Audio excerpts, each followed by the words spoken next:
Hi అండి, అందరికీ నమస్కారం అండి. ఫ్రెండ్స్, మనకి ఇప్పుడిప్పుడే మరొక బ్రేకింగ్ న్యూస్ అప్డేట్ అయితే రావడం జరిగిందండి. అదేమిటంటే మే 20వ తారీఖున దేశవ్యాప్తంగా కూడా కార్మిక సంఘాలు సమ్మెకు పిలుపు అంటూ అప్డేట్ అయితే వచ్చిందండి. అయితే ఇందుకు సంబంధించిన పూర్తి వివరాలు అయితే మన వీడియోలో తెలుసుకుందామండి. వీడియో మాత్రం ఎక్కడా స్కిప్ చేయకుండా చూడండి ఫ్రెండ్స్, అప్పుడే మనకి పూర్తి సమాచారం అయితే తెలుస్తుంది. ఇక ముఖ్యంగా వీడియో నచ్చినట్లయితే లైక్ చేయండి ఫ్రెండ్స్. లైక్ చేయడం వల్ల మనకు తెలిసిన ఇన్ఫర్మేషన్ ఇంకొంతమందికి అయితే తెలిసే అవకాశం ఉంటుంది. లైక్ చేయండి ఫ్రెండ్స్. ఇక లేట్ చేయకుండా టాపిక్లోకి వెళ్ళిపోదాము. ఇక దేశవ్యాప్తంగా పలు కార్మిక సంఘాలు పిలుపునిచ్చాయి. మే 20వ తారీఖున ఈ సమ్మె జరగనుంది.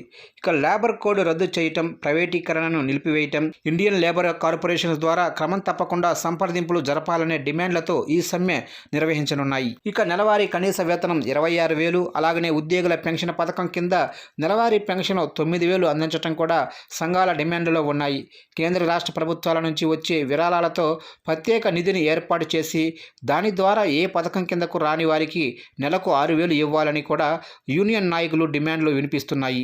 ఇక కేంద్ర కార్మిక సంఘాలు, స్వతంత్ర రంగాల సమైక్యలు, అలాగనే వివిధ సంఘాల ఆధ్వర్యంలో కార్మిక జాతీయ సమావేశం నిర్వహించాయి.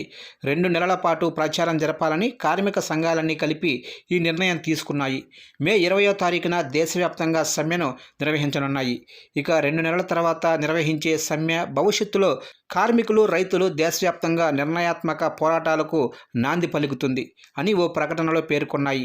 ఇక దేశంలో నిరుద్యోగం, పేదరికం, అసమానతలకు వ్యతిరేకంగా ఈ పోరాటం కొనసాగిస్తున్నట్లు కార్మిక సంఘాలు తెలిపాయి. కార్మిక వ్యతిరేక విధానాలు, శ్రామికుల సమస్యలను పరిష్కరించేందుకు ఎన్డీఏ సర్కారుకు వ్యతిరేకంగా సమ్మె జరుగుతుందని పేర్కొన్నాయి.